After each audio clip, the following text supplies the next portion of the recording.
The world just shifted on its axis. The silence in the wake of the announcement was louder than the sirens echoing through the rain-slicked streets of Chicago. Elias sat at his desk, his hands resting flat against the polished oak surface, feeling the grain beneath his fingertips. After 22 years, Elias had been deemed a bygone relic, a casualty of the very progress he had helped build. He looked around his office, a tomb of order and precision. Every protractor was in its place, every digest perfectly aligned.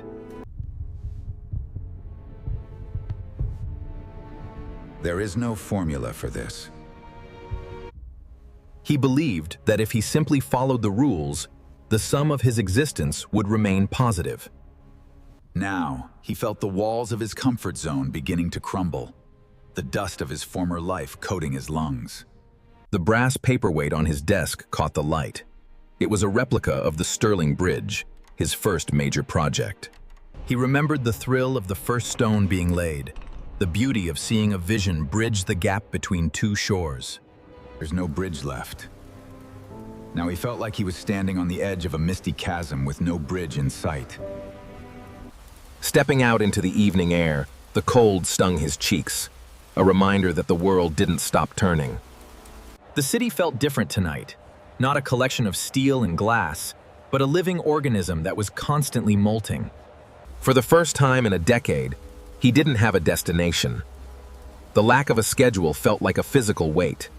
He noticed things he had filtered out, the clanging of the subway, the smell of burnt sugar, and the way fog clung to iron lampposts. He found himself drifting toward the waterfront, where the mist from the lake blurred the horizon.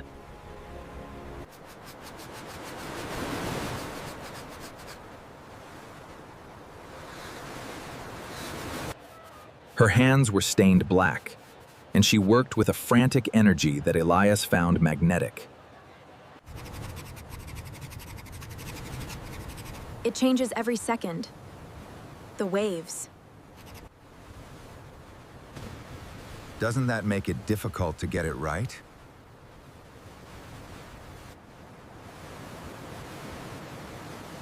There is no right. Without change, everything would just be a photograph. And those are static and lifeless. Her words settled in his chest like a stone. He had spent his life trying to keep everything static. He watched the charcoal dance across her page, capturing the flux of the lake. A small spark ignited within him. The structural permanence he worshipped was finally giving way. He had feared the cracks in the pavement and the shifting of the tide. Now, he saw them differently.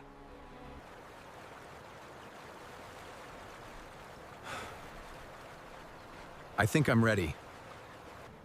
In that moment, the gap between the veteran architect and the young artist vanished. Your turn. Voice. Change wasn't an end. It was a new tool for a new vision.